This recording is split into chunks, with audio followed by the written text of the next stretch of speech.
Have you ever wondered how top producers get their mixes sounding so finished and balanced? What if I told you there's a simple trick you can use to achieve those same professional sounding mixes? In this video, I will show you how to analyze your mixes using AI, an easy technique that can seriously improve your projects.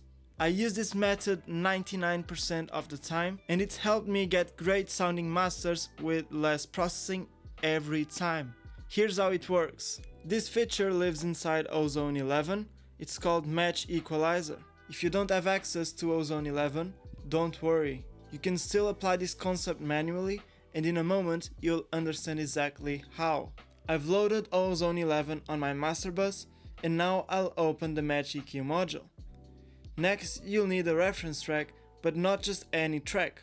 A proper reference must meet a few requirements. It should be a professionally released song in a lossless format to accurately reproduce audio as intended by its creators. And it's important that your reference is within the same genre as your mix. Every genre has unique dynamic and tonal traits, so using a similar track will give you the most relevant insight.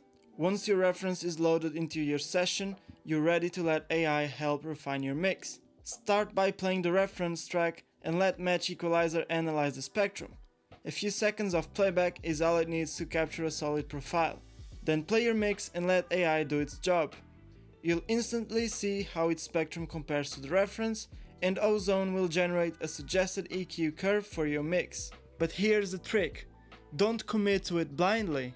We are using this as an analytical tool, not a shortcut to mastering. You'll probably notice the initial curve is steep and overly aggressive, and that's not what we're after. To get a broader view of what's actually happening, set the smoothing to 100%, then gradually increase the amount slider to apply subtle correction. This process helps you identify tonal imbalances in your mix.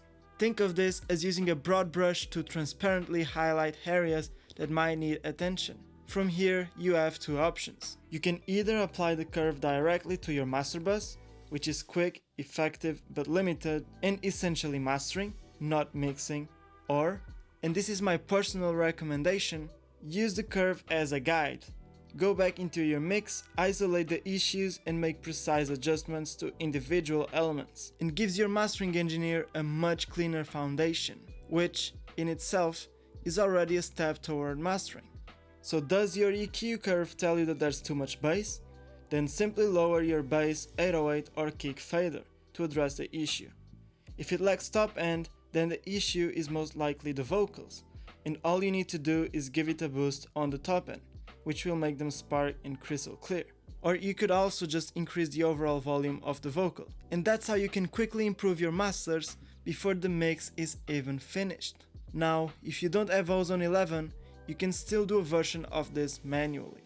Just load your reference track into your project and match the volume to your mix. Then switch between them at the same loudness level. Often, you'll immediately hear flaws in your mix more clearly. But if you don't notice much difference, that's a great sign. It could mean your mix is ready for mastering. From here, make sure to export your project properly. And if you're not sure how, I've got another video walking you through a few tips. Check that out next. That's it from me. I hope you enjoyed this video, and I will see you on the next one.